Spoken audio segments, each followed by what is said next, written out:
Nothing But the Truth, Chapter 17, Wednesday, April 4th. 7:20 a.m., phone conversation between Margaret Narwin and Dr. Gertrude Doan. Dr. Doan, yes, Peg, I won't be coming in today. Oh, I'm too exhausted.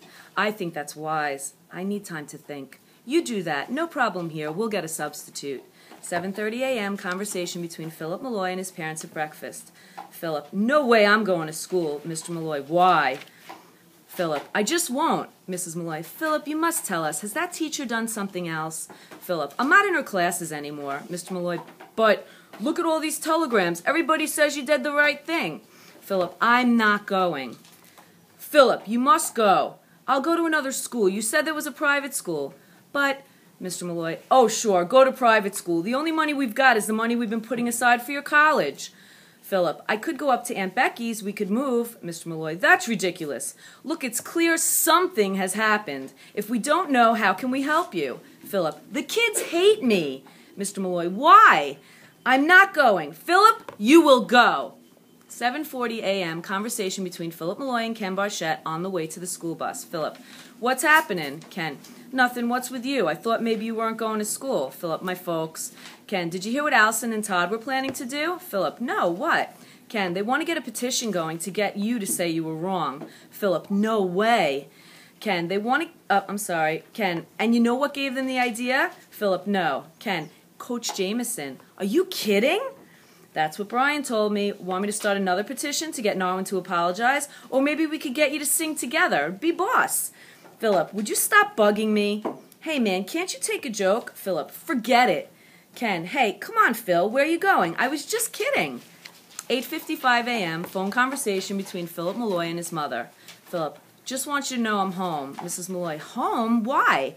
Philip, I told you, I'm not going to school, not that school. Mrs. Malloy, well, stay home today. That's okay. We'll talk it out when I get home. Philip, just don't tell Dad, will you? Mrs. Malloy, okay. 10:55 p.m., conversation between Philip Malloy's parents. Ben, but he refuses to go back. I've never heard of anything so crazy. He won, but he acts as if he's lost. He says he'll just wait till we're out of the house and then come home. Of all... He has to go to some school. Right. I'm going to call Washington Academy. That's his college money. Or should I call my sister? 12:30 p.m., conversation between Margaret Narwin and Robert Duvall, reporter. Miss Narwin, how did you see what has happened? A summary. Miss Narwin, I think, and that boy Philip Malloy, for reasons I'll never learn, decided to insult me, his classmates, and as far as that goes, the national anthem. Yes, I sent him from my room, but it wasn't I who sent him home. I objected to that, objected strongly, yet I've been blamed for his suspension. It's I who has been asked to resign. Mr. Duvall, resign? Miss Narwin, they say it's a leave, but Mr. Duvall, I'm not stupid. Naive, perhaps, but not stupid. I should be in school right this moment, teaching my students, teaching them the literature that I love, that they desperately need. Who else will give it to them? But where am I? I'm home, surrounded by letters and telegrams, too, from people, perfect strangers who know nothing about me, who hate me.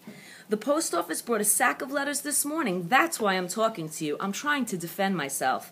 Mr. Duvall, as I see it, I have been working hard as a teacher for 20 years. I've been a good teacher. Ask my principal if that's not so. Do you know she was once my student? Is that right? Oh, yes, one of the brightest. But did anyone outside ever stop and notice those years of good teaching? Did they write a story about that? No. That's not what people are interested in. Do you know? I feel like I've been mugged, assaulted. Mr. Duvall, by whom? Miss Narwin, I wish I knew. Ma'am, do you think there's some reason that this has happened? Miss Narwin, reason? Mr. Duvall, I keep wishing there was a reason. No reason at all. Mr. Duvall, do you have any idea what you will do about it? Miss Narwin, I told you. I'm thinking of resigning. Chapter 18, Friday, April 6th. Report from the Manchester Record on school elections. Harrison school elections. Final results. Vote for school budget. In favor, 645. Against, 1,784. Budget defeated.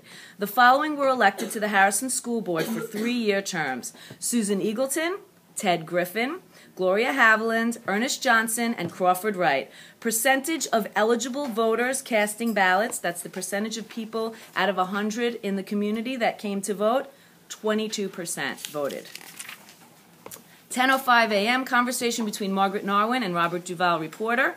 Mr. Duvall speaking. This is Margaret Narwin from Harrison. Oh, yes, Miss Narwin. How are you, ma'am? I'm fine. I wanted to ask if you published that story you interviewed me for? Oh, right. Well, I certainly wrote it, and it has been filed. It was a pretty good story, all set to go, too. But then, South America, that situation, there's no room. Then you won't print it? Well, it's possible, but I'd be less than candid with you if I said it will appear with so much happening. I see. I'm sorry. I'm sure you would have liked to see it in print. Yes. Did you decide what to do, ma'am? I'm calling from the airport now. I'm going to Florida to be with my sister and her husband. You've resigned then? I need some time to think. Yes, I understand, and excuse me, I'm being called. Chapter 19, Monday, April 9th, 8:25 a.m., conversation between Philip Malloy and George Brookover, principal of Washington Academy. George Brookover: Philip, I just wanted to tell you that we're very pleased to have you at Washington Academy. We do know a good bit about you. You're pretty famous. Yes, sir.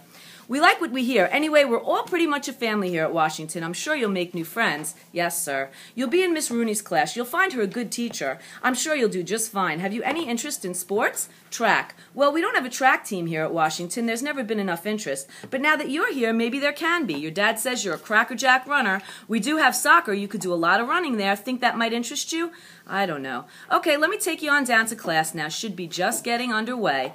8:30 a.m., discussion in Miss Rooney's homeroom class, Washington Academy. Miss Rooney, class, this is Philip Malloy, who has just joined our school. Philip, you can sit right over there. We were about to begin. In fact, we usually begin by singing the national anthem. Maybe you'd like to lead us in that, Philip? Philip, what's the matter? Why are you crying?